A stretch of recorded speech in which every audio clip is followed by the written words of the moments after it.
Сәлем достар, қалайсыңдар, не істеп жатсыңдар? Наконец-то мен влог түсіріп жатырмын. Біз қайтадан басқа үйге көштік, басқа үйге дегенде өзіміздің үйімізге.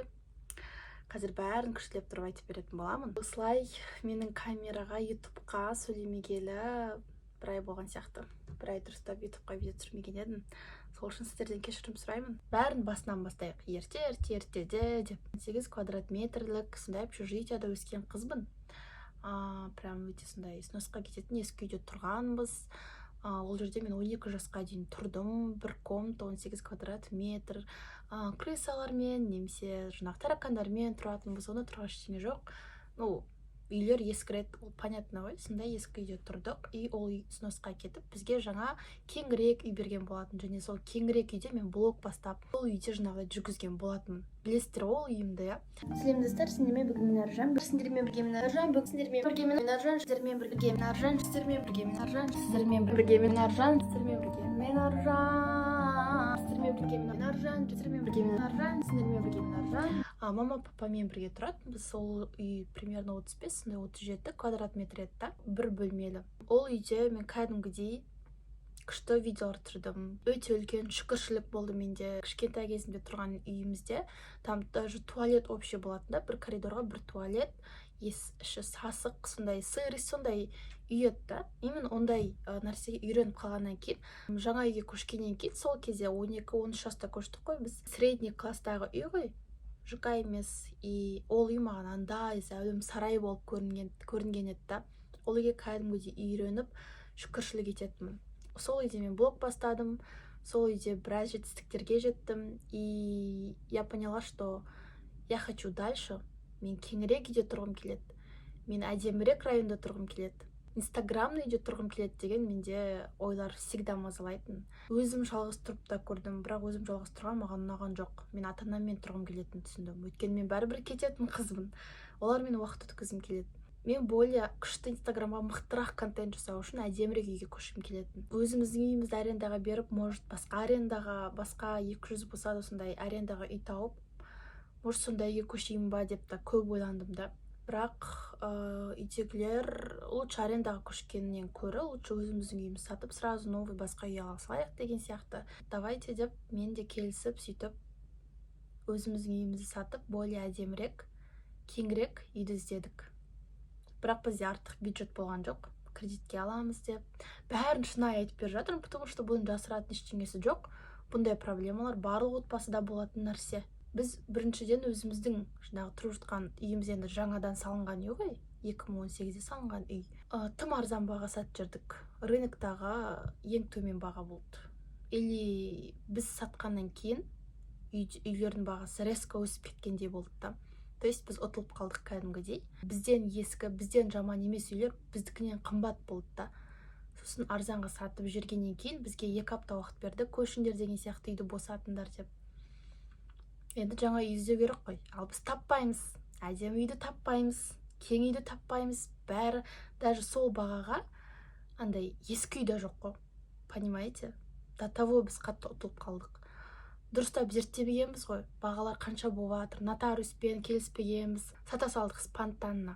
Қаншама 2 аптадан асып іздедік, сөйтіп осы үйді таптық. Бұл үй уже 60 квадрат метрлік, кәдімгідей 2 есе кең. Өзімнің бөлмем бар, бірақ бұл үй ескі. Бұл үйдің жағдайы сносқа кететіндей. Ақшамыз тек осы үйге жетіп тұрды да, понимаете? Бізде уақытта болған жоқ. Менің кесірімнен ата-анам кішкене шаршап қалған сияқты болды. Кішкене дегенде біраз шаршатып жүгіртіп қойған сияқты сезіндім. Қайдан ғана жаңа үйге көшейік деген сияқты ойлар да келді. Басында сондай болды. Қатты принять ете алмадым бұл ситуацияны. Мен үйді жамандап жатқан жоқпын. Просто менде сондай сезімдер болды, сондай эмоция болды басында ше. Қабылдай алмадым, мына үйде өте қатты иіс болды, ескі болды. Мамаға айттым, давай арендаға көшейік деген сияқты. Мына үйді арендаға беріп көрсек қалай болады, кішкене ремонт жасап, өзіміз әдемірек районда тұрайық, кішкене енді айына өзім тауып тұрамын, тырысамын табуға деген сияқты. Сөйтіп бір ай тұрып көрдік. Өте әдемі, сондай кең, кәдімгідей инстаграмный үйде айына 250 мың теңге төлеп бір ай тұрдық. Сосын мен түсіндім, что нет, арендаға мен тұрғым келмейді, потому что мысалы ай сайын как будто рассрочка кредит төлеу сияқты ғой. бірақ уже 250 мың теңге ол уже тым көп мен үшін. Типа ай сайын біреуге 250 мың теңге беріп тұруым керек па не деген сияқты. Бір ай мен әрең бердім, әрең шығардым 250 мыңды. Типа нет, я так не хочу, лучше мен өз үйімде тұрамын, қандай болса да бұндай біреуге ақша төлеп тұрғым келмейді дедім да. Бірақ күшті опыт болды. Сосын қайттан жаңа жылда 1 қаңтар күні осы үйге көштік.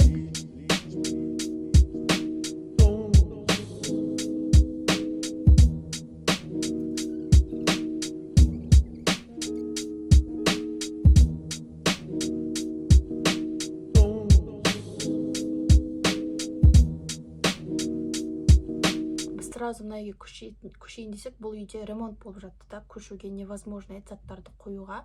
Сол себепті бір ай басқа үйде тұрып көрдік та, мына үйге ремонт жасалып жатты. Бастысы қандай болса да баспанамыз бар. И әр нәрсенің хайыры бар. Мен оған толықтай сенемін, мен толықтай түсінемін.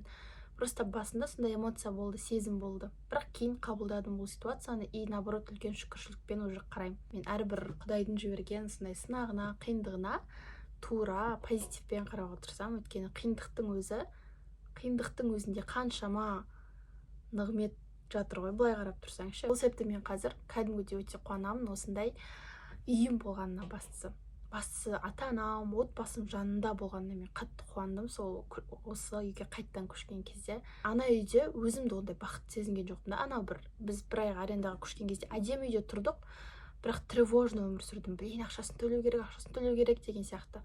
Қатты андай депрессняк болды ше. Ал мына үйде мен өзімді свободно, еркін сезініп жатырмын да, бақытты. Кәдімгідей өз үйің, өлең төсегің дегенде мен кәдімгідей түсіндім ғой. Өз басымнан өткізгенін түсіндім. Сол себепті қазір өзіміздің үйімізде тұрып жатырмыз. Мынау негізі маманың бөлмесі, менің бөлмем. Ана терезе тұр, мына терезе, соның артында менің бөлмем.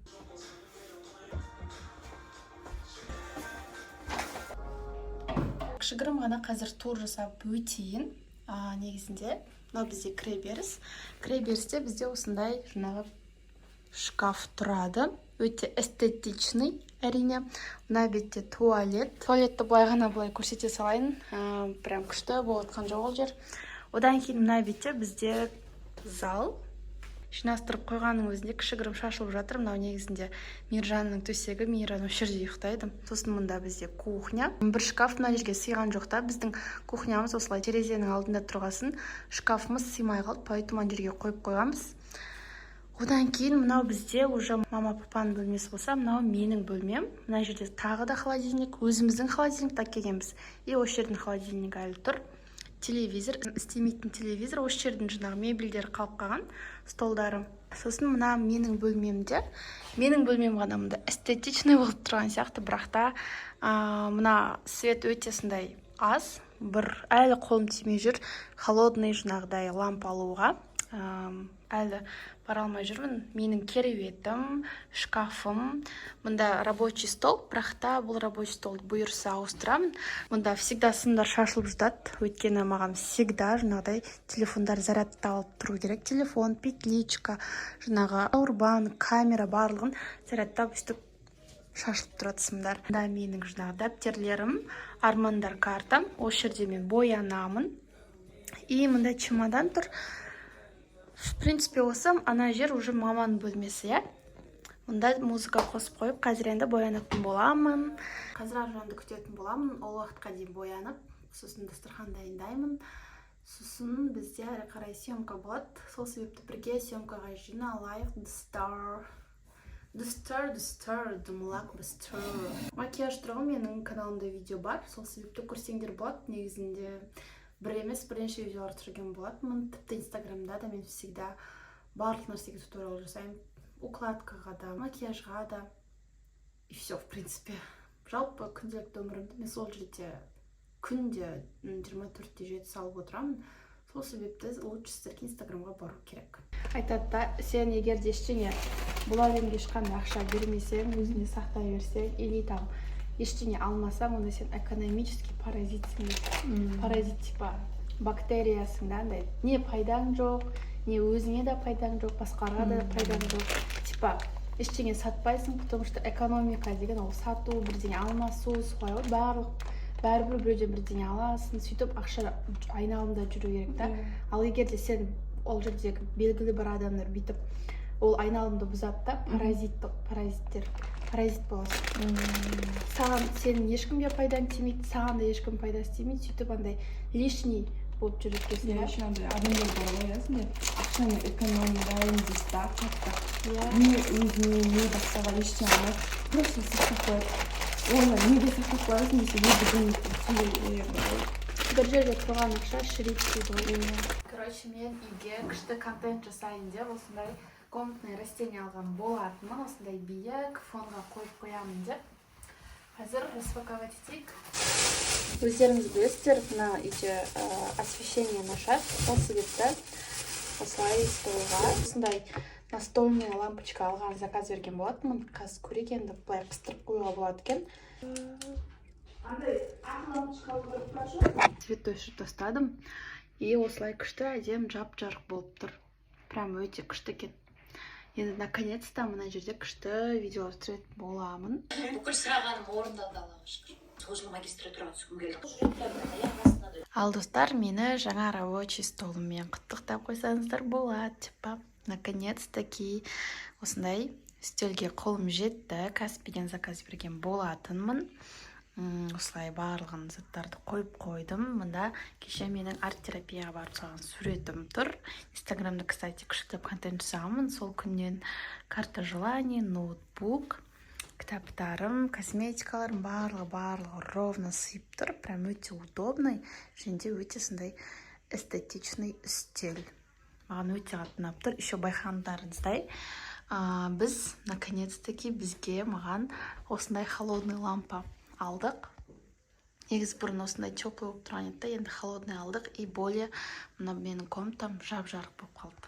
И сіздерді прям успехке ұмтылуға да шақырмаймын. Дүниенің артынан қумаңыздар, тура орта жолды ұстаңыздар. Менде қабілеттер бар, білімдер бар, ақша айналдыратын қабілеттерім бар. Мен видеоға түсіре аламын, видео монтаждай аламын, күштілеп тұрып аккаунтты жүргізе аламын, упаковкалай аламын. То есть сондай СММ қабілеттерім бар. Және де осы басыма түскен бір кішігірім ғана қиындық мені кәдімгідей өсірді, өмірге басқа көзқараспен қарауды үйретті.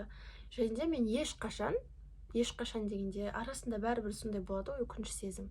Но бәрібір өкінбеуге тырысамын. Өкінбеймін де, өйткені егер де мен басымнан өткізбесем сол нәрсені, мен түсінбейтін едім, үлкен сабақ алмайтын едім.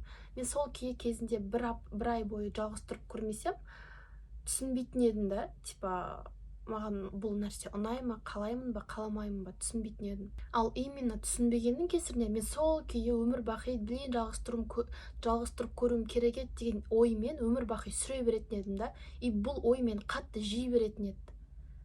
Сол күйі тұрып көрмедім ғой деген сияқты. Дәл солай арендаға тұрып көрмегенімде мен түсінбейтін едім, сол күйі қалап өмір бақи өтетін едім. Ана үйді сатып мына үйге көшпеген кезде барыңды бағалау керектігін мен тоже түсінбейтін едім. Сол себепті, достар, сіздердің сол нәрсені түсінгендеріңізді қалаймын. Но в то же время миыларыңызға келген әрбір ойды жүзеге асыруға тырысу керек. Бәрібір де, даже сен қателік жасасаң да, қателік жасау это нормально. Біз енді жастарымыз, біз кішкентай бала болады ғой, там әр нәрсені аузына салып тістеп көргісі келеді, ойыншықтарды, әр нәрсені көрінген нәрсені аузына сала береді, тістей береді. Кішкентай бала сөйтіп өмірді зерттейді. Дәл солай біз жастармыз, біз әр нәрсені жасап көргіміз келеді, ойымызға не келеді, соның барлығын жасаймыз, сорттамай жасай бергіміз келеді да. Сондай құқықтың әр адамда болғанын қалаймын. Ойындағына жасай беруден қорықпау керек. Одан өмір аспан айналып жерге түспейді. Барлық нәрсе во благо ғой. Сол себепті ешқандай өкінбеу керек, жасай беру керек, өкінбеу керек. Әрбір жақсылықта да, қиындықта да жанымнан табылатын аудиториямның болғанына шүкір етемін. Сол себепті, надеюсь, әрі қарай да біз биіктерден, шыңдардан көрінетінімізге сенімдімін. Сол себепті давайте